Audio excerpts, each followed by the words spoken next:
Hello, everyone. Welcome to the Attention Please podcast, now on video. If you like this podcast, kindly like, share, subscribe. You know what to do. So, this is the 150th episode of the Attention Please podcast. Wow, it's been a journey.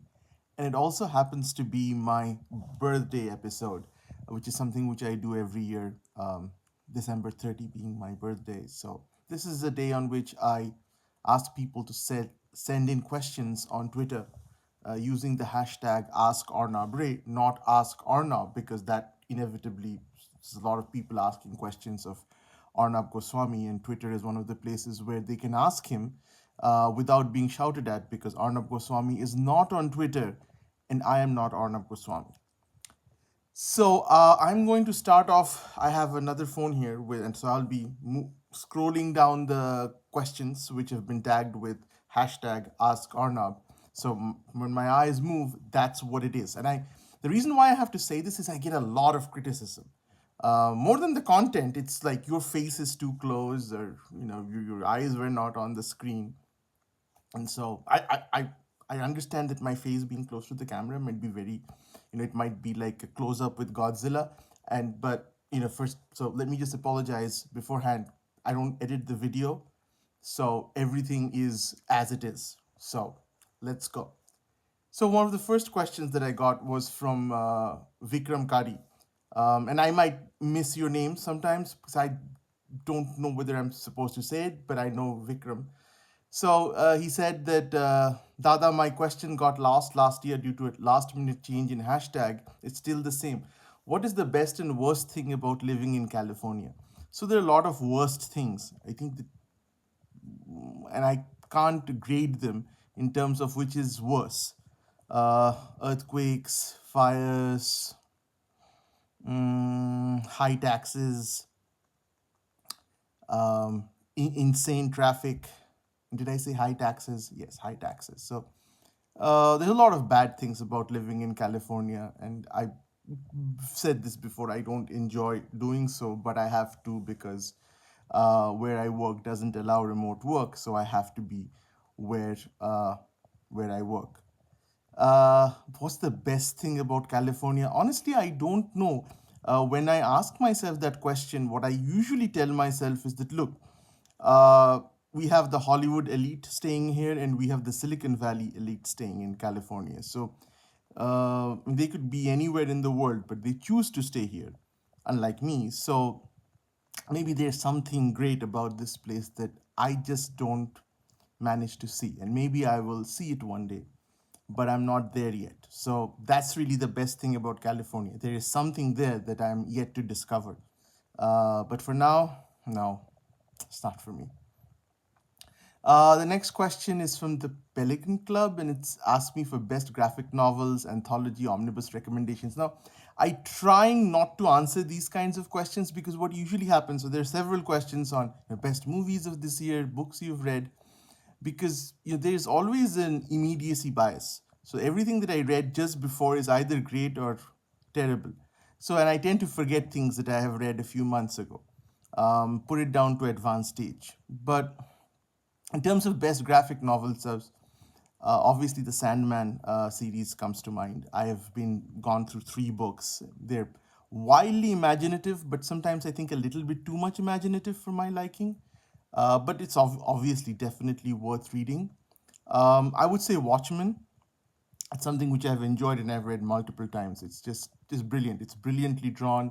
The story is great, and it's kind of reinvented the superhero genre in my opinion. And obviously, it's a classic. So I would definitely recommend those two. Then the next question I see is a very concrete questions. One, when will your next book be out? So my next book, I'm not sure if it will be out next year. Let's see. My next book will most probably be Shakchunni. Again, it depends on how what's the venue and what's the avenue by which I can get it published. So I'm almost like 50% done with writing Shakchunni. So I don't think it's going to take me a lot of time to write it. once it's done. For those of you who don't know, I wrote a book this year. It was a cybersecurity book, and it came out in November. And I basically stopped writing fiction for the last 3 years. I've kind of taken it up again. The next question is there any progress on Sultan of Delhi Part 2? I haven't written Sultan of Delhi Part 2 for years now, so no, there's no progress. It's about 50, again, it's also another project which is 50% done installed. And the reason why I haven't been able to get into it is, reasons that I've talked about before. Maybe keeping my fingers crossed for some developments next year. Once that happens, maybe I will take up Sultan of Delhi Part 2. But for now, and the reason why Sultan of Delhi Part 2, I've kind of been hesitant getting back to it. Its publication fate depends on Sultan of Delhi Part 1 in a way. Nobody's going to publish it without Part 1. So that's kind of why I've dithered on writing Sultan of Delhi Part 2. It's something which I enormously enjoy writing, though, because I love the characters. But again, I don't think there will be any Sultan of Delhi Part 2 coming out next year. Shakchuni is most likely to be the book that would be published next year. And the second question, your take on recent captaincy changes in Indian cricket and alleged feud between Kohli and Virat. I'm guessing this is from the Wolf Bean. I'm guessing this is a typo, unless there is some kind of Karthik calling Karthik going on between Kohli and Virat. I've already made my comments on Twitter and have been endlessly trolled by Virat Kohli's troll army as a result of that, including people taking my pictures and photoshopping them, putting like a target on them with crosses and circles. So my opinion on Virat Kohli and the captaincy feud is kind of well known, but I'll just summarize it. I think that between Ganguly and Virat Kohli, none of them came out looking good. I think Ganguly has always had a problem. He's a good on-field captain, but I've never been really impressed with his off-field handling of crisis, whether it be the John Buchanan episode or the Greg Chappell episode, and it came out again here. This could have been much better handled from Ganguly's side. And from Virat Kohli's side, my expectations of him, other than as a batsman, and even that has been going down, it's never been particularly high. So nothing really surprising here. The next question is from Kanad Basu, and he asks me, why are you not interested in football as much as cricket? So I did start off, I used to like watching football at one point of time, essentially because there was not much to do. But my first love has always been cricket. And over the years, when, there are just so many more things to do, football has been one of the things that I've kind of let go. It's because I was never really passionately into it. One reason was my exposure to football was Mohun Bagan, East Bengal, and the quality of the game then. And you couldn't get, when I was growing up, you couldn't get, live soccer feeds from Europe. There used to be I've forgotten what the name of the program was, but PK Banerjee used to have a program where he would every week, which I would watch, of course, where he would it was one game from the Italian league. I remember he used to call AC Milan versus Inter Milan as Dui Milanere Milan. So I used to watch that at point of time. This was and the stand I and always used to follow World Cup soccer, and I still do. But that's about it. Because of the rather poor quality of Maidan football, and I'll have to say it, never considered it seriously. And then you looked at World Cup soccer, and the difference in standards was just so obvious. And somehow I could never get into supporting a club with which I otherwise had no connect. I don't understand how people can do it. Why would I support Liverpool or why would I support Manchester United? I just don't get it because I'm not there. I don't have any connect with these clubs or with their culture. So I do support Kolkata Knight Riders just because they have the rights to my city. It's not that I connect with the culture or the philosophy of the organization in any way. But still, they do have the name of my city, and that's why I find myself supporting them. Though every year I tell myself this is the last year. Hopefully, this is the last year for me and Kolkata Knight Riders. So the next question from Shandipan Mitra, he says, as a Shah Rukh fan, do you want Shah Rukh Khan to Harkar Bhi Jeetega in the Aryan Khan episode? If so, how? The Aryan Khan episode, I think, ultimately is going to play out well for Aryan Khan. As Salman Khan has proven, this is something which ties Salman Khan and the Congress party, is that once you go to jail, you have a very successful career. So I think Star Kids are launched in different ways, and I think this was unintentionally a great launching platform for Aryan Khan. I think he's going to step into that bad boy shoes, and everybody likes a bad boy, or at least they used to. So I think this was good, and even from the very beginning, it was very obvious that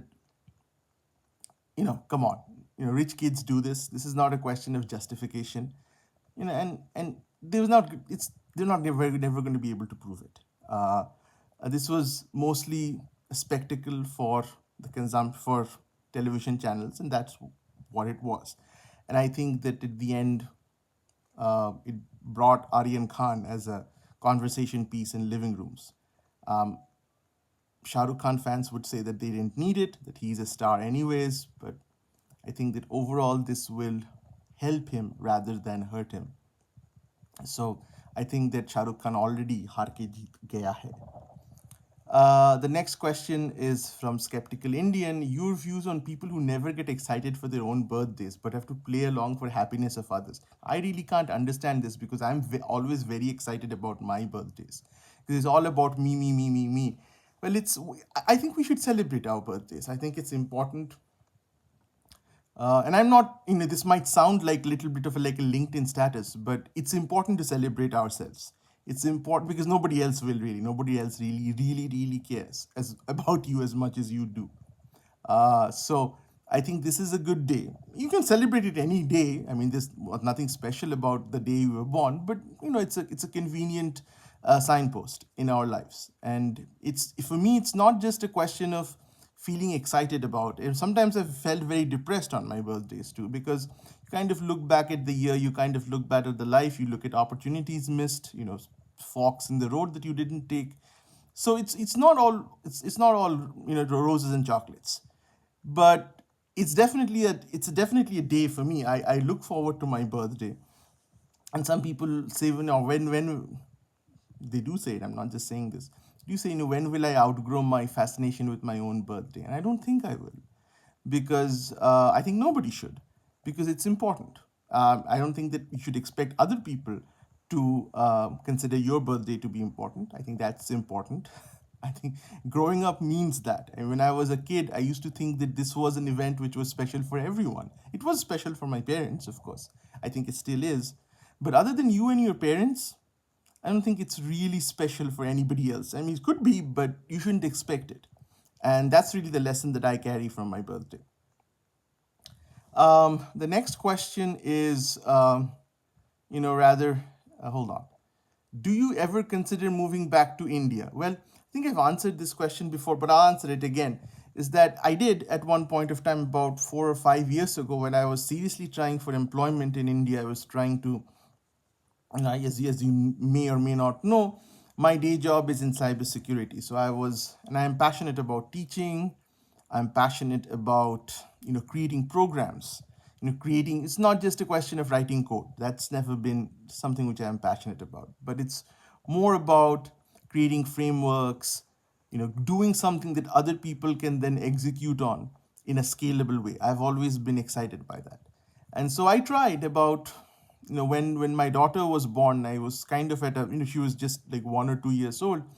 And there was a window of opportunity where I could definitely move back to India, because my daughter was too young and she wouldn't have grown up here. And I also felt that this was the time. This was possibly the last window that I would get to move back to India. And I applied to several places, and uh, would be too detailed to get into this because I have so many questions. But let's just say, there was no interest in what I was uh, trying to sell in terms of cybersecurity in India. There was just almost what I found even in some of the most premium institutes was almost very lackadaisical attitude towards cybersecurity, kind of like a technical thing. Oh, it's not a big deal. It's not a problem. Huh? What can I say? The next question is from Sam, and he says, as a parent, how do you remain objective to your kids' strengths and weaknesses? It's a very difficult question to answer. It's almost like there's almost a parenting book here. But if I could summarize, if I could be brief about, concise about it, I would say that um, again, it's pause and reflect. Uh, you try not to. This is a very fine line. You don't want to come across to your children because to your children, you are the world. And again, the older they get, you're no longer going to be their world. But my daughter, at her age, me and my wife, we are her world. So if we do not approve of what she's doing, if we do not encourage her, then it's very difficult for her to feel validated. Most of the things that we do, even as adults, we are seeking validation. Whether I'm making this YouTube video right now and I'm asking for likes and shares and subscribes, I'm looking for validation, right? I'm looking for validation not from my parents anymore, but from the world at large. Whether it is, LinkedIn posting, or whether it, your daily work activities. If there is no validation, people don't work for a salary. Your salary, they pay you, it goes into the bank, you don't even notice it. But it's daily validation.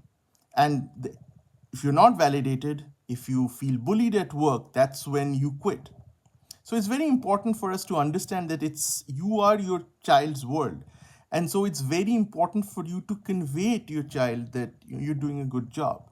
And I know that there's a pushback. I mean, there was a time when we were growing up where it was mostly that you don't tell your children anything good about themselves, that whatever you think, you keep to yourselves. And now we have another extreme where everybody gets a trophy. And so it's difficult to walk this line. For me, the way and I know this answer has gone on a bit long, the way I try to remain objective is essentially to benchmark my child against everybody else. Again, it's not something which I tell her, but what I try to see is, okay, what I want her to do at this stage of life isn't so much, are you great at this, are you not great at this, but for her to explore everything. And strengths and weaknesses will manifest, I think, later in life. Right now, the main thing is to see what she is good at, for her to discover and for me to discover what she's good at. And I've seen there are some things which she's very good at, some things she's okay at, and some things she's not good at. So I think till somebody is a teenager, I think the parents' focus should be on essentially exposing their child to different things. Music, art, science, everything that you can, physical exercise. Everybody has to maintain a base level of everything moving forward. But not everybody is going to be a sportsman. Not everybody is going to be an artist. But doesn't mean that they should not be exposed to that. So that's for me that's really the answer. Strengths and weaknesses, I think ultimately it will manifest itself at some point of time. My parents know my strengths and weaknesses, they know me very well. But I guess I would say it's still taken them a lot of time to understand that. Again, a question from Sid Roy Chaudhary about Kohli. Not going to discuss that anymore. Two, what do you think is the future of US? Do you think it will last another 100 years without at least some states seceding? No, I don't think states will secede in the US, because no matter what people say that it's a divided country between red and blue states, it's still a Christian majoritarian country, no matter how you slice it. And it's only religion and sectarian conflict which makes countries split. US, no matter how you cut it, is always going to be fairly homogeneous. No matter what rhetoric you see on social media and on 24/7 television, it's a very homogenized country. No matter where you are in the US, you walk into a Starbucks, it's the same Starbucks. This is not the case in India, of course. In India, every place is its own unique flavor. That's not the case in US. Of course, there's some difference. People will say, okay, the Texan accent, the Southern accent, something about New York, something about Boston, but it's still, these are nuances. most people will not even notice it. Most people outside the culture will not even get the difference between a New York, between a guy from New York or a guy from, I mean, there's a New Jersey accent way of speaking, but anyways, there's not much of a difference. So no, I don't think they'll ever secede. Secession, as I said, happens only when there is sectarian conflict and deep-rooted sectarian conflict lasting for centuries. America doesn't have that. Third is, what is the reason for the continued popularity? And this guy said it, I didn't. Third-rate actor like Salman Khan. Well, you see, this comes to the core of something which again I've discussed before is it's that Satyajit Ray versus Manmohan Desai question that I grew up with. It was a standard staple topic of conversation between uncles when I was growing up. Is that, and then I think it's a very interesting conversation that what is art? So when you say third-rate actor, who decides what rating it is? So I guess this is coming from a notion of aesthetics, from a notion of, but aesthetics is again a subjective evaluation made by some people. For most people, he's a first-rate actor, and that's why they go to watch his movies. I don't think they, to be honest, I don't think they consider him to be an actor, but he's a personality. So popularity is essentially how much, to me, over the years, is essentially becoming how popular are you in terms of how much money do you make. That's really the only objective criterion for whether somebody is first rate or second rate or third rate. Now, for me, I obviously, personally, and that's, I will consume, I don't watch Salman Khan movies anymore. I used to, because for me, I just don't enjoy it anymore. At this age where every day brings me closer to death, I don't want to spend my time watching Salman Khan movies anymore. There was a time when I did. That was, I maybe enjoyed it more. I enjoyed it more because I hadn't been exposed to alternatives. I didn't have the alternatives and I didn't know they existed. But now that I know they do, no, that's not what I'm going to be doing. But again, I would hesitate calling someone. I mean, I would possibly do it informally, but I would hesitate to call any work of art to be first rate, second rate, third rate. It's either something which works for you or something which doesn't work for you. And from an objective basis, the only thing is who makes the most money. That's really the only thing that matters, because money is needed in order to make your next work of art. Is Squid Game the greatest South Korean drama ever made? I don't think so. But it's definitely made the most amount of money. So, Vikram Mohan asks, the Modi Twitter hack is worrying. Do you think this will at least prompt the government to look at cybersecurity as a matter of national security? Of course, no. But really cares. I, by the way, most of these Twitter hacks aren't hacks either. Whether it is Suresh Raina's nephew or whoever it was who hacked into Wakar Yunus's account to like that video. It's not that, but again, I just don't think that. And the Modi Twitter hack was possibly real. I'm saying your theories on how this could have happened, I don't know. I'm always a little bit hesitant on, like, not everything is a hack. Okay, if you if you uh, if you get a call from a number which says your computer has been infected with a virus, call this number, and you call that number, and that person, and it's answered by a person who asks you to install TeamViewer on your computer, and they get access to your computer and install malware on it, I wouldn't consider that to be hacking. That's fraud.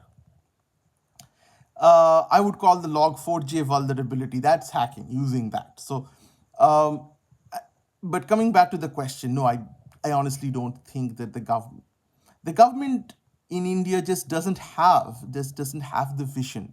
I mean, we hear a lot about IT and we hear a lot about digital payments, but there is really very little in terms of cybersecurity protections, very little in terms of data protection. And I'm talking about not just general policies about data protection, but actual technical controls.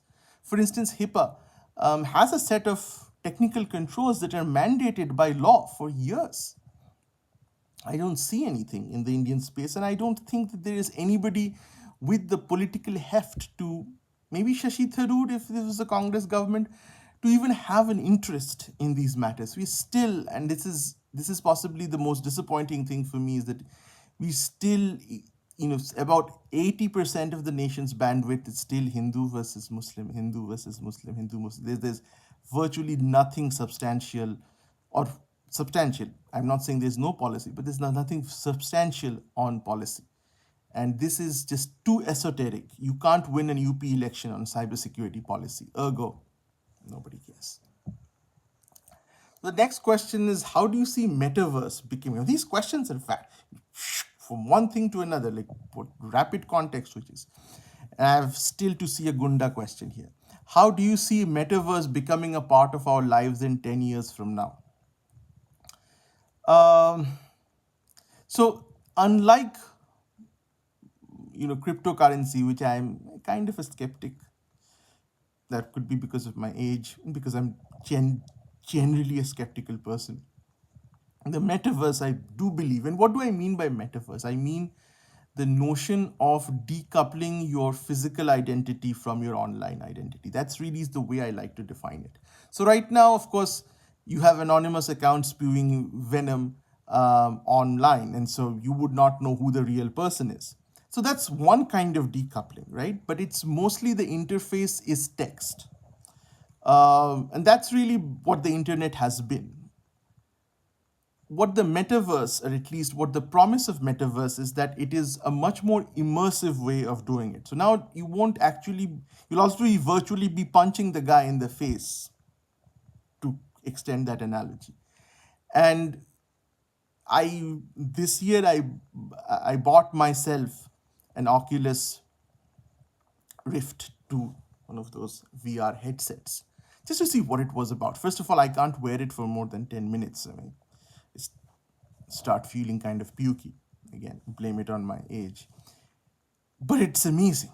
I mean, it doesn't do a lot, I would say. It's essentially an optical illusion, but the level of immersiveness. I was playing this game, Walking Dead Saints and Sinners.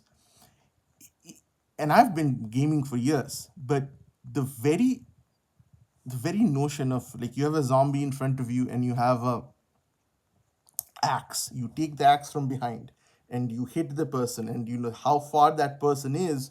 You can hit the person with an axe, and the axe can bounce off the skull.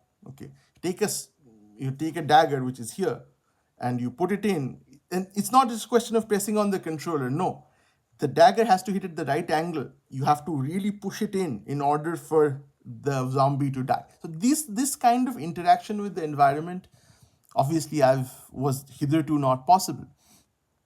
So this, I believe, is definitely going to, and now, but again, everything that I was playing is just single person. Now think of, and I don't think we maybe not be at the computational power that we need for a headset to have this level of computation power, but Moore's law, we know that's 5 years down the line, this will not make any sense. But essentially, to have multiplayer content where real time you can.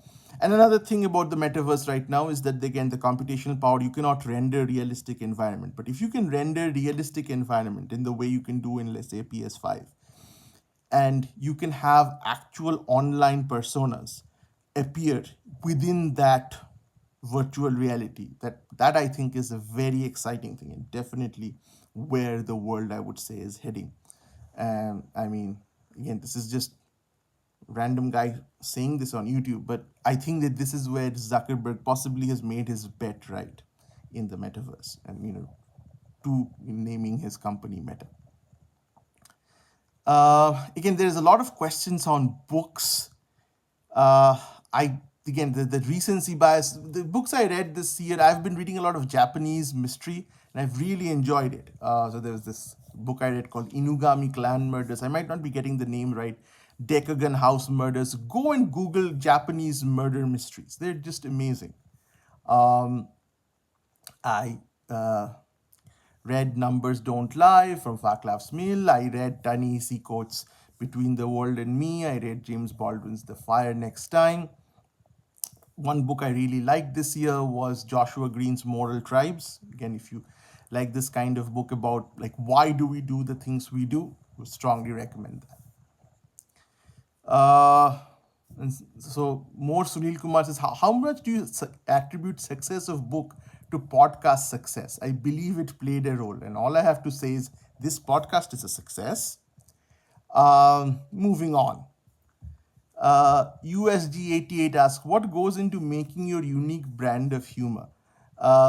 Again, there's a tendency to get all LinkedIn here and start blowing my own trumpet. But I think the only thing that's unique about my brand of humor, if it exists, is the fact that it indeed is myself. I don't say anything just because I know that it will get me likes. I try to be myself with all its flaws in whatever I say. Now, obviously, I was much more free when I was in 2010 when I wrote Me Here because there was no cancel culture in those days. And if you're in the if you're once I retire, once I become old and I stop caring for these things, I will just say, you know what, cancel me, who cares? But I'm not at that stage right now. So I kind of have dialed back on my humor because of that. But even then, whatever I say is very difficult nowadays to say anything against, for instance, Virat Kohli online without subjecting yourself to the vilest of abuse. But I still go ahead and do it because I think that's what I feel and I need to say it and not be intimidated and cowed down by Mr. Kohli and his huge band of fans. Uh, Gajor says, are the engineers taking over the world's big companies? So, well, some tech companies, as I have said before in my podcast, there are very few companies which are engineer driven. Google is one of them, Facebook is one of them, Microsoft is one of them, but most companies aren't engineer driven at all. I mean, engineers, there's a glass ceiling for all engineers. It's driven by people who make sales. That's really weird. So I don't think that as a rule that engineers will take over the world. Even Amazon, I would say, I mean, they make a lot of money, so everybody gets a lot of money. But I wouldn't call Amazon to be AWS portion, yes, maybe, but AWS is a part of Amazon. It's not Amazon, right? So we sometimes in the tech think that AWS is Amazon, but Amazon is essentially a dukan. So in that kind of a place, it's never the engineers are providing support capability. They're not actually the guys making sales. So power, obviously, the closer you are to the last mile of your product, where your product is going to the customer, bigger is your power inside the company, bigger is your leverage. So ultimately, I think always that most companies will be run by people in sales and marketing. There's no doubt about it in my mind. So Rohit Chakrabarti says, over the years, have the shifting of Indian minds, especially once around less than equal to 40 years, it's been a few years now that I have been less than equal to 40 years, increased to US or remained constant? I have no way of knowing. I don't have the data for this because this is almost a data question. Why do Indians succeed more outside the country, apart from a big population being a reason? So I think Indians succeed more outside the country just because there's a different environment, right? Um, and this is not rocket science. Uh, in India, there is a deeply entrenched culture of bureaucracy and tu janta hai mera baap kaun hai, and essentially privilege is institutionalized. You come in with your privilege to work, and your privilege essentially drags you on in work, up and up and up. And that's its merit. We like to say the word merit a lot, but it's never been a meritocracy in India. And that's really what happens when people come outside the country. They're exposed. It's not that they become different individuals, it's just that different areas of their brains are unlocked. When they say, wait, what? I don't have to suck up to my boss. I don't have to go to his house on the weekend and arrange for his kid's birthday party. That's okay. Once these things start happening, I think just people just become better, and they not only do they realize it themselves, but they don't then expect their underlings to do it to their kids' birthday party. So it works both ways. I think that's what actually liberates the Indian mind once they move out of the country. That's one of the reasons. Second is I think things are changing in India also. I think that some of the newer companies, because people are moving back from the outside the country to India, and they're realizing that look, this old sarkari naukri kind of thing no longer works. You can't make money out of it. But I still think there's a generation to go before we catch up on that. But I think it's encouraging. I think things are much better in India than it was in the 70s, 80s, 90s, or even in the early 2000s. So next question is, and possibly very relevant in the last week, is where do you draw the line with freedom of speech, hate speech, fake news, incitement, personal abuse? If the line has to be drawn, who gets to draw it? Big tech with their left biases or governments with terrible track records on free speech, especially their criticism? Again, hours of conversation can happen. There's no good answer. But the line with freedom of speech is that anytime, ultimately, I'm a my line on free speech is very high. So, but there is this notion of context, which we all know, that the same thing said here, said in one context A, is perfectly not okay in context B. So, for instance, one of my previous podcasts, I said that you can say a lot of things in a stand-up comedy because once you're in, when you're on the stage or when you're in the audience, there is an implied contract that I am here to be offended, pushed, taken out of my comfort zone. When you walk into your office, that's not true. That's not true at all. So you can't say a lot of things there. You can't say a lot of things at work. You can't do a lot of things at work, and that's absolutely perfectly fine. So there, academia, for instance, it used to be a place where, again, you could be pushed. You were supposed to be pushed. You were supposed to be pushed intellectually, but now there is safe spaces, trigger warnings, and all the other shit. So I think hate, again, you can say hate speech. Well, hate speech on what? What is hate speech? Hate speech for me, and this comes back to the Hardwar issue, is like when you're essentially saying kill people, I think that's a line. That's a line. That's no longer your opinion. That's the start of something. Now, it could be that nobody kills anybody based on that, and that's fine.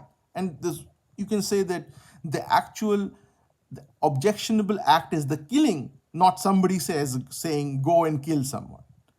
And I get that, but that's not true because the line is very blurred when you're essentially saying this is not a question of criticism. This is not a question of metaphorical criticism. This is not a question of bad criticism. This is not a question of shaking the foundations of somebody's faith. I get that.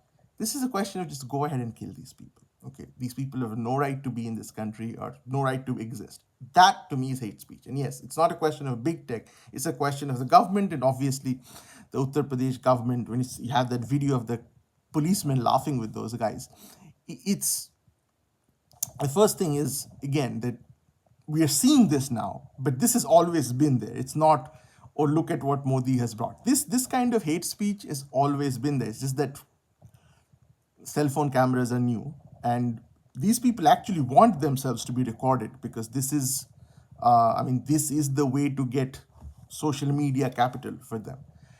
Um, I remember that whole Taposh Paul, who was a Trinamool Congress MP, who had made these, again, hate speech. But the thing with Taposh Paul was that he didn't know that he was being recorded. He was from a different age, and he thought that he could go ahead and say it because he'd been saying it for years, and everybody had been saying it, except that time he got recorded on a cheap little camera, and that was very embarrassing for him. He never recovered from that. But what I would say in Taposh Paul's case was at least there was some shame.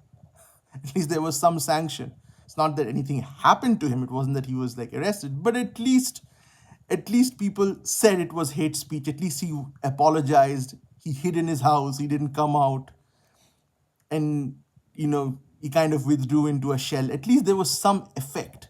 With these guys, there is none. They actually are reveling in this notoriety, and it won't happen. We know that there won't be any sanction because it's Uttar Pradesh just before the election, and this has always gone on. So I'm not the person who's going to say that, look, this is what's happened because of the poisonous politics of the BJP. No, guess what? This has been there for ages, and I've grown up in Bengal. I haven't seen religious this kind of a religious schism here in Bengal, but I've heard, I mean, myself walking to college, I've heard like political speeches, you stood and you listened to them because they were like full of hate and personal attacks of the kind like in today, if there was a cell phone camera and these people were captured saying this would be all over the news. So people said that all the time. People enjoyed it then too. This was mostly for rabble rousing, but people said insane stuff. Um, if anything, I think people don't say so much insane stuff nowadays because they always know that they're being recorded. In those days, I mean, CPM rallies, I mean, the government was CPM. They could just say anything they wanted about anybody. Nobody was going to. And so this is not just a question of, Uttar Pradesh. But yeah, this is Uttar Pradesh. This is before elections. Everybody knows that these guys are extremely powerful. So nothing is going to happen to them. And this is tragic, of course. There's not a justification for that you know, just because something's been happening for decades doesn't mean that it's right, but it's not also novel. Next question. Man, there's a few questions since it's already 40 minutes now. So, do you take notes from books you read? Any system for personal knowledge management? No, I don't take any books, whatever, any notes, whatever goes here. Views on J.K. Rowling controversy. Summarizing my views on J.K. Rowling controversy, it's that once you sail on the boat of wokeness, you will sink. So J.K. Rowling used to be the wokest of the wokes, but guess what? There will always be somebody who will be more woke than you. And in this game of ideological purity, you will fall, no matter who you are. And this is a problem with any kind of fundamentalist philosophy. There is always going to be, this is not just a question of wokeness, it's a question of any kind of religion. If you subscribe to a moral code and if you call out other people on it, guess what? Someday you will be called out because things will always shift to the extreme. So that's why I'm a centrist. It doesn't really matter what your specific drug is, you are not going to come out of this looking well. And that's exactly what's happened to J.K. Rowling. He's a person who I admire greatly as an author, by the way. Views on separation of art from artist. I absolutely agree with it, but in that the art and the artist should be separated. But in this day of social media and specifically the way publishers and people are sold because of the artist, and ultimately it becomes very difficult sometimes to make a distinction. I wouldn't say that. I mean, I think I can still, even if I was somebody who was greatly appalled by what J.K. Rowling said, by the way, which I don't agree with what she said. But, anyways, if I was appalled by it, I don't think that that would fundamentally change my opinion on uh, the Harry Potter world, because there's always been a little bit of a level of distinction between J.K. Rowling, the author, at least in my mind, because when I'm reading it, I'm not imagining J.K. Rowling, I'm imagining Harry Potter and I'm imagining Hermione Granger. But with respect to, let's say, Michael Jackson's music, you don't have that distinction, right? It's his voice, it's his face. And once you see that documentary on Michael Jackson, I mean, it's just, he's a terrible person. How can I, after that, how can I hear this song and how can I lionize him? That's the problem, and that's where the art and the artist becomes blurred. So again, there's no hard and fast rule. In J.K. Rowling's case, I can make that distinction. With Michael Jackson, I possibly can't because of the more intrinsic connection between the art and the artist when it's something like songs. This is his voice, right? uh then there's a question of your views on Pant and Rahane asking Kambli's advice for the South Africa tour. I don't know, man. No opinion on that. Um, BN asks, is Log4j the online COVID? Will it be as beneficial for Indian tech as Y2K? No, of course not. It'll be fixed be fixed soon. It's something, it's a problem which will fester. Many people are not exposed to it because they didn't even update to the version, which is Log4j version 2. They still run like 1.x version. So again, this is a very fundamental, again, don't want to get into the. I have a LinkedIn post for those of you on LinkedIn, where I explained in. It was oversimplification, but I tried to explain what Log4j was. Hamsa asks, is MOOC changing the educational landscape in India with innovative and practical approach? I, there's no thoughts really on this at this point of time. Uh, I'm going to skip a few of them. One person asked, "What your qualification?" My qualification: a PhD in computer science from Stony Brook, and my I specialize in software architecture and cybersecurity. That's my qualification. I've also used to be, teach at one point of time, but it's a very passive aggressive question. Significance of Miss Universe in 2021? None. Great answer. Short. None. I don't even know why we are having this. I mean, this is just a audition for the next Mahesh Bhatt movie. It's the way I look at it. It's just they should just call it what it is, the next Mahesh Bhatt heroine audition. Uh, Thoughts on Osho? Uh, uh, Again, never read him. Never quite got it.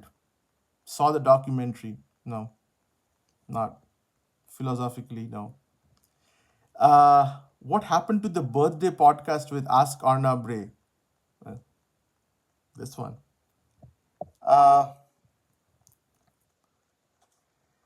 so, uh, been speaking for a while now. Uh, M. Sharma asks, if life begins at 40, were we ghosting the world for 39 years? This is idiotic. Life doesn't begin at 40. Life begins at the day you are currently in. So for me, life begins today. That's the thing with life. You get to choose where the starting point is. So for me, that whole life begins at 40, life begins at 30. Life begins when you want it to. When your life ends is not up to you, but when life begins, when I mean life as in life, it's yours, your choice. Why are people predicting the outcome of elections of 2024 and 2021? I think the answer is that's what prediction is. You usually predict in the future. Not sure I understand the question. Three, do you think the length of PM's beard has an impact on voter turnout? Again, data driven question. Do not have the data for that. And four, ban news of celebrity nuptials. Yes, no. No, don't ban anything. If there's a market for something, there's a market for it. You don't have to be the market for it. Fundamental thing of being a centrist.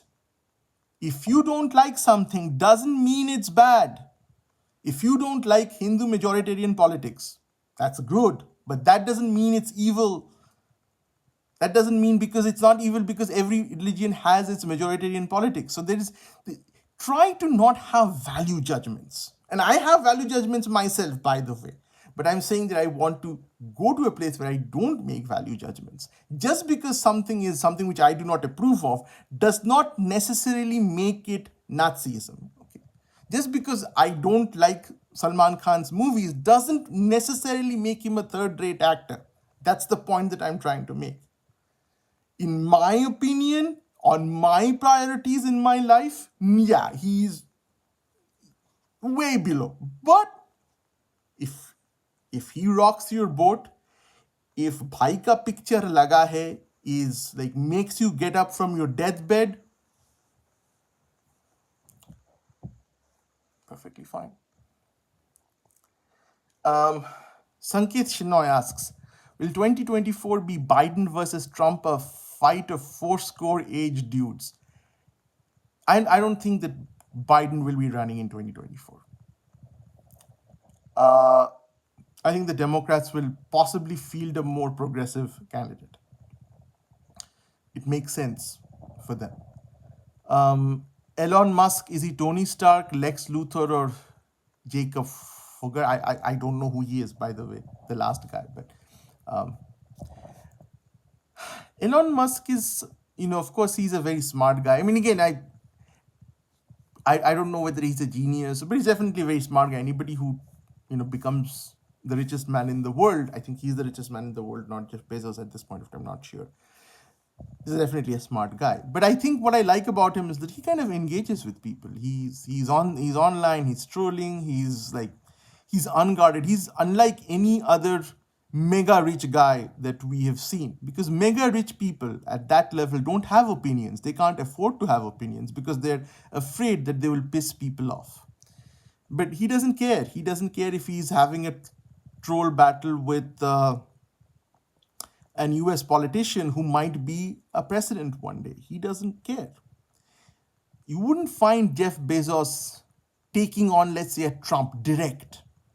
You would take it to proxies. But the great thing about Elon Musk is he doesn't use proxies. And whether you like him or you hate him, he is himself. And I appreciate and applaud that. Again, do I like him? I think there is a kind of cult around him. And I think he knows how to play that cult like any cult leader.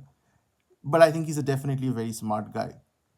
In that case, I would say he's more Tony Stark than he's Lex Luthor. Now comes the Gunda questions. I hate Gunda questions. Even though my last year my birthday cake was a Gunda thing, it just at this point I'm just tired about talking about Gunda because conversations of Gunda inevitably lead to a trivialization of everything else that I say. That this guy is only good for Gunda.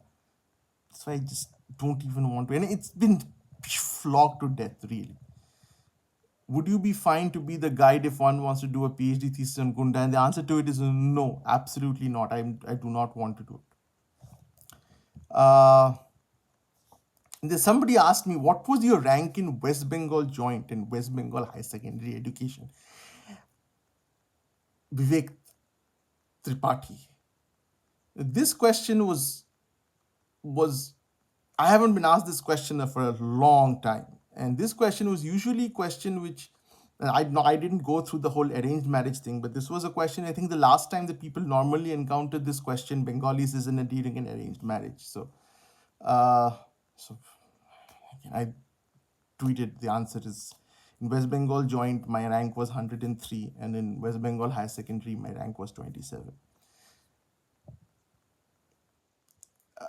I'm going to ignore what is your favorite book. It's obviously, I've said it, Mahabharat, one book, it will obviously be Mahabharat.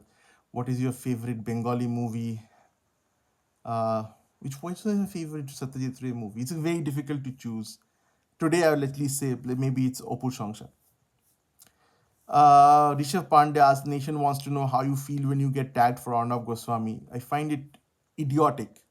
Idiotic. At one point of time, I used to find it amusing, but now I just find it like, why would you think I'm Arnab Goswami when my name is not Goswami? Why would you think so?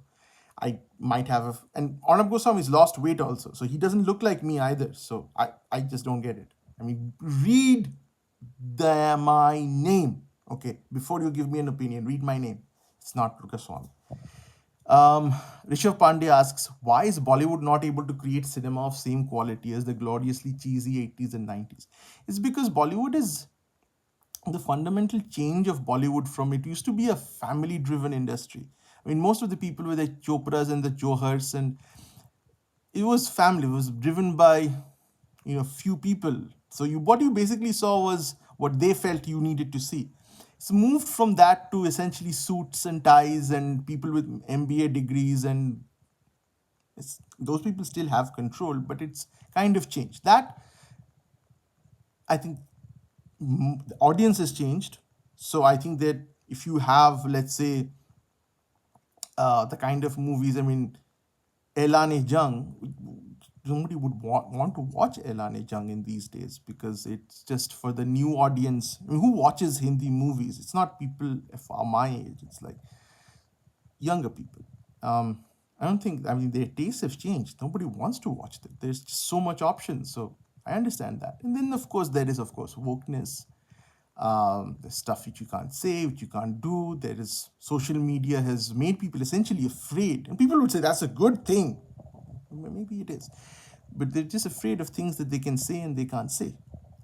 And that wasn't the case in the 80s. I mean, here's a test.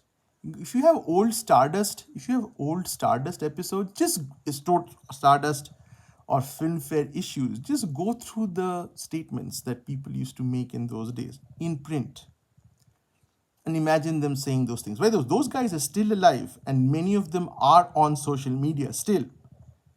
And the stuff they say now and the stuff they used to say then, just notice the difference between the two, and you'll know what I'm talking about. The same guy, that guy feels what he used to say in the 80s, in the 90s without any filter, and now they're all so good and nice. But So I think that's one of the reasons, because I don't think that they're fundamentally changed, but they have taken their hands off. Maybe it's a good thing. Again, I'm not passing a value judgment here. I love the cheesy 80s and 90s movies because, again, I'm not going to seriously say that they were great movies. I like them because they were a reflection of myself at a point of time. When I see Mohra, I'm not watching it because it's not like I'm watching friggin' Battleship Potemkin. Okay, I enjoy Mohra because I can see, when I look at Mohra, I see myself as I used to be when I first watched Mohra. It's like me looking into this time portal back at myself, and my brain triggers the exact same emotions. That's why I love Mohra. I don't love Mohra because for me it's a very aesthetically pleasing movie. Okay, Mohra is actually a decent movie, I would say. But Gupt, let's say. Okay, Gupt also is a fairly decent movie. I don't know what I'm saying. Dil Wale Dulhaniya Le Jayenge. It's a movie which, if I take out my college romance thing and I just watch it dispassionately, I don't think I can sit through it anymore. Again, a question on dream team from current lot for remaking Gunda. भाई माफ कीजिए, ये सब मेरे से नहीं होगा. Varun Gautam says, coronavirus कब जाएगा? If I knew, then I would be investing in like Bitcoin. I would be investing. If I had such a crystal ball into the future, I don't think. I mean, if you really ask me, I don't think coronavirus will go anywhere. It'll become endemic. It's We're going to have so many waves. I hope that the virus will basically evolve up into something which is just, and it'll be dealt with like a flu virus. Every year we'll have, or every 6 months we'll have a booster shot. I think that's really how it's going to resolve itself. uh, Another question from Varun Gautam, जिन्हें meme बनाना या Photoshop करना ना आता हो, क्या वो Twitter user Twitter पर आज भी सक्सेसफुल हो सकते हैं? Dude, I'm last guy to ask. Uh, I think it's not a question of meme or Photoshop anymore. It's a question of how extreme your opinions are. That's really all that matters. It's the more extreme you are, the more solid your fan base becomes, and that's really the key to the success. That or doing dances on TikTok. This is off topic from the usual questions. Thank you. I mean, there's really no topic. How do you see the disastrous effect the school closures had on young children for the 2 years? More defined is the problem rural schools where the parents will be illiterate. Yes, absolutely. The thing about coronavirus, whenever at least I think of coronavirus, I always think of in terms of myself. I don't think of in terms of people like who are not like myself. So I think that, but I unlike many, I am for school closures. I am when I don't think now with the vaccines, with children getting vaccinated, I don't think it's true anymore. But I was in favor of school closures because of the need to protect the more vulnerable. I don't think it was a problem with children, but the fact that children could carry it home, and children are usually the biggest vectors of disease because they go everywhere. They don't wash their hands. They fight in the mud. So of course, and what they would expose their parents to and their grandparents to, and I felt that the cost of the mental health. I totally understand the mental health implications, but you know, if your parents die, it's not good for you either. So that's the cost here.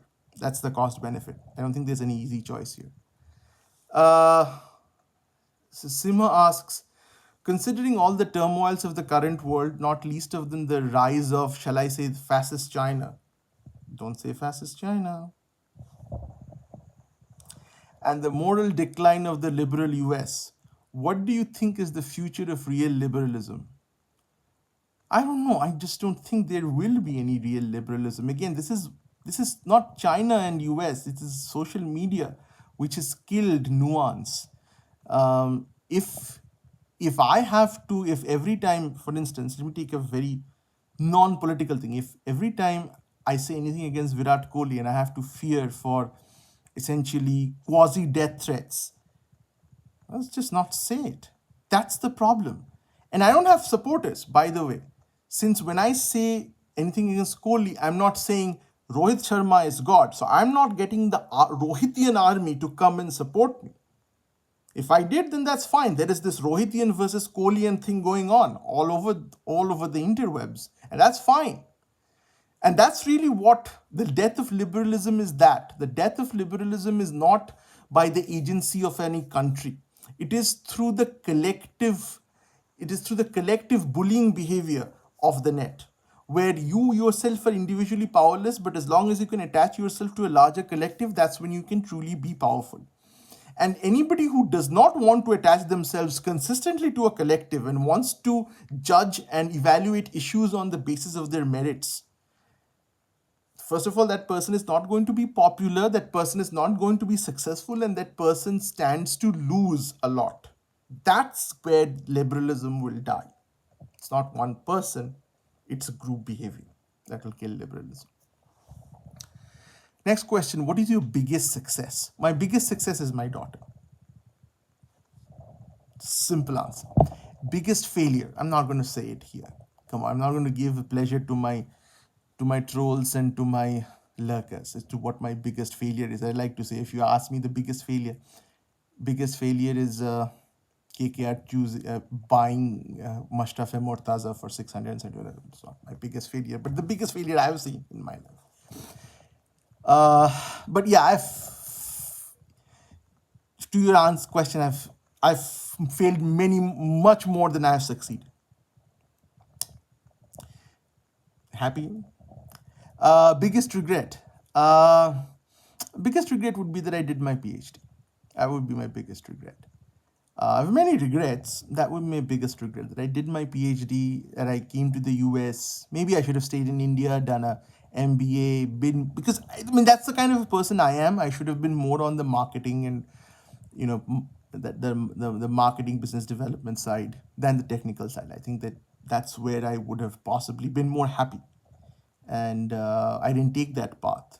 I'm not an very academic type, and I think that's my biggest regret. I mean, I have strong opinions on PhD in general, but I also feel that I wasn't a particularly good fit for for a PhD in computer science. I mean, it's not that I didn't get anything out of it. I did, but if I could do things over again, that's the thing which I definitely would not do, with the benefit of hindsight, of course.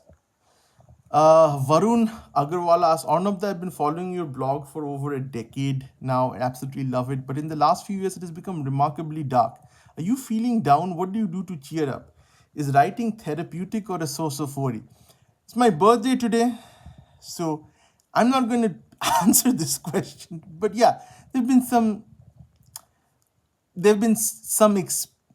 stuff that's happened over the last few years that's kind of made me a bit more reflective and a little bit more disappointed in life in general and people in general. So again, choose not to think about it, at least not for today. Ikigai, have you struggled with meaning of life, and what were your reflections? Man, these questions are really hitting me from different parts. How do you motivate yourself to go through the daily churn? The thing about and I'm not saying that I have succeeded, but I'm working towards it, is to enjoy where I am. The easiest way to understand joy is what happens when a toothache goes away. You feel happy. But we don't feel happy when every day we don't get up and say, we don't have a toothache. Wow, it's a great day. I asked a question online, how was your year? And unequivocally, the answer was, I had a terrible year. But did you? Did you have a terrible year? I'm pretty sure you do feel you had a terrible year. But did you really? The fact that you're alive, the fact that you're typing an answer to this tweet, the fact that I'm hoping that you don't have any physical pain or ailment, that's a privilege. So what I tried, and again, it's not that I can think like this, but I want to. I want to appreciate everything that I have now that I can't see, but I know exists. And so I have tried to move away from a goal-based thinking of happiness. I need to be here, I need to be a full-time author, which I know that I'll never be able to. So I've stopped struggling with things that I know I will not get, things which I cannot control, and things which are determined by factors that I honestly have no control over. and try to think more in terms of the immediate pleasure. So before, as an example, there are many times when I didn't want to write a blog, but I just said, no, I have to write a blog. I have to create my brand as an author. People will comment, people are expecting my opinions, people are emailing me, they're saying, Arnab, what are you, do you think? I have to answer. I have to write. Now I say, you know what? Screw it. I don't feel like writing. I might not feel like writing for months. And you know what? It's perfectly fine. I'm going to watch Netflix. I'm going to watch Amazon Prime because it's my seconds. It's not yours. It's my life. It's my time. And I will spend it the way I want. And this to me has become like there's several times in my life where people ask me, can you do this for me? And like could be anything, like can you be a guest speaker at something? And I didn't want to do it, but I thought, man, if I don't do it, maybe this is the thing, maybe I do this and then things take off and people really like it.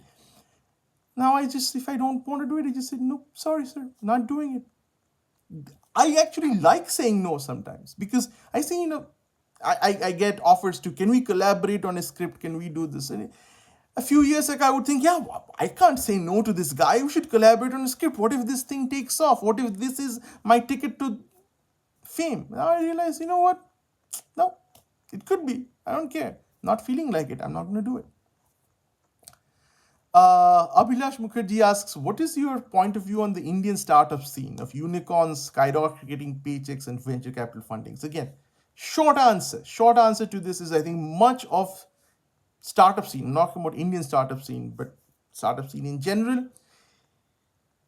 it's a pyramid. It's a Ponzi scheme. it's it's people, glib people, well-connected people, creating a good story, selling it to another group of people who are then selling that, repackaging that story as a story to somebody else, and ultimately there will be people who will be left holding the bill. I am not convinced. I mean, again, I'm not going to pretend to be an expert. Many of the unicorns to me make no sense. I mean, essentially, people pay them a huge amount of money to get users, whatever the product is, and they spend an insane amount of money to get the users, which is then used to get the next round of funding, which creates another cycle of user acquisition, and acts again, this is the basis of a Ponzi scheme, and at the end somebody is left holding the bill because obviously you cannot continuously keep on buying users and hemorrhaging, and so ultimately somebody gets the bill. That's for me, that's the way I look at it. uh and the questions on UP and Punjab elections, don't, not not going there. Will you do an episode exclusively on succession? I might do it. Uh, which books do you read this year? No, no, no, no more books. Can a Bengali person be vegetarian? These are the questions I like. They can be. There are a lot of Bengali vegetarian people. I don't know where this question comes from. How do you find News Laundry's coverage of the Bengal elections? I don't know. Uh, up, top three books, top three movies. Um, there was a question on this person who made a comment calling diaspora in US termites. I don't know. This is again one more thing that again I'm trying to move forward. It's just this random outrage based on random individuals. Okay, somebody calls things I'm a termite. Big deal. As long as they don't come to my house with a bagon and try to, I'm perfectly fine. Again, this is a problem if this person is a person of power, if that's true. But I'm trying to move beyond like isolated outrage over some random person on the internet saying something. Um, why? I mean, this is and this is my protest almost against like this kind. I mean, once you do this, that's exactly brings about more and more extreme opinions. If the reason why people say many things, I'm not saying this specific case, but it's just to get a rise out of people. And that's really what works. If you're a person who's nuanced, trying to make a for and against judgment, trying to talk about principles, first of all, nobody has the, god damn it, nobody has the bandwidth to even understand what you're saying. I'm not going to spend more than 2 seconds on what you're trying to say. So if you're going to start off with nuance, screw you. I'm going to go to somewhere else. But if you say termites, that's it. Point's been made, right? So this is again, whether it be those guys in Hardwar or anybody, I think this desire to trigger a response. So I'm trying to, the only way that one can say this not to be triggered yourself. Say, okay, fine, you think I'm a termite, that's fine. Finally, I think that's the final question that I'll be answering here. And there's another question which I just got. If not Modi, who else, BJP or otherwise? Again, this Pratap Bhanu Mehta wrote this piece on this, the Tina, there's no alternative on Modi. So I don't know who's, I mean, again, the short answer is we don't vote for people, we vote for parties. But also, it's also not true. Everybody votes. As I've said before, voting is an intensely, nobody votes based on data, nobody votes on performance. People vote on the connection to an individual. It used to be Indira Gandhi for many years, and it is Modi now. It's always Modi versus Kejriwal versus Mamata. It's never really party philosophies, agenda. Nobody cares. But other than Modi, I don't think, I mean, as I said, Yogi Adityanath is the next Modi. I think he's following a very similar trajectory, chief minister of a state, religious polarization, then he'll become a prime minister, will possibly pivot to the center. I don't think that people can kind of be extreme. Again, when I say extreme, I'm not saying what they personally feel, but their public persona. I don't think they can be if they're the prime minister. They shouldn't be. And in terms of an alternative, there's always an alternative. Again, it's not a question of alternative to a person. It's always, I feel, there's an alternative to a party. I think the main problem is, the real question is that everybody is the same. That's really the problem. That the question isn't that there is not an alternative to Modi, or there's an alternative to Rahul Gandhi, or not an alternative to Mamata Banerjee, but there's no real alternative to the current political system. And the flaw of this isn't just an India problem, it's a problem in the US. It's a problem of any place which has a democracy. And I'll again come back to Plato. Plato saw all of this stuff, and he centuries ago. And he basically said that, any system where you can basically get elected by pandering to the basest instincts of humankind, that's not a particularly good system. And just like you would never go to a doctor, they would never cure your ailment by asking 100 doctors as to what ailment you have, and then taking seeing which is the biggest majority. You wouldn't solve you. You would go to one person whom you trust, whose judgment you trust, who has the background, and then take that and just do it. Why do we have a different standard for our governance than we have for our own personal health? That was the question that Plato had asked. So I think the fault is essentially in the system, and it is, democracy still remains the best system because there is no alternative to democracy. I mean, Plato's alternative to democracy was a paper exercise. It was untenable in the real world, and that's why there's never been really an alternative to democracy. The only other alternative to democracy is something which is even worse, which is China. Anyways, so this has gone on for quite a long time. This podcast, vlog, whatever you want to call it, or however you're consuming this media. The last thing that I wanted to say was, again, for my birthday, the thing that is that as I grow older, and I wouldn't have been saying this when I was 15 or when I was 25, but I realized that coming to a birthday is a privilege. I mean, that's what, it's not so much, what happened, am I where I want to be in my life. The fact that I'm here, the fact that you are seeing me, the fact that I can stand up, that's a privilege. That's something which is worth celebrating.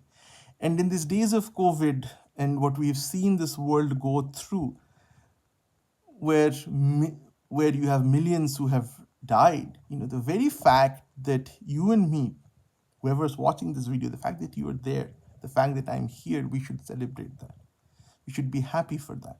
And of course, shit happens and shit will continue to happen. And the fact, and this is again a thought that I always have on my birthday, that ultimately we're all, it's inevitable, we're all walking towards the end. But that's there always, right? The main thing is that I'm here. I'm here right now. I have my mind. I have my thoughts. I have the privilege to be here, to not be worried about the food on my plate or the roof above my head. And I have my health, not at 100%, but okay enough, I would say. That's a privilege. Not a lot of people have it. The people who don't have it were not better than you. They didn't take worse choices than you. The reason why you're here, reason why I am here, is we're just lucky. There's no other word for it. We're just lucky. And I want to close my podcast episode today and the year with just stop for a second and just be happy as to how lucky you are, how lucky I am, and how lucky we are. And we should be happy about this. So, have a happy new year and take care of yourself and of each other. Goodbye.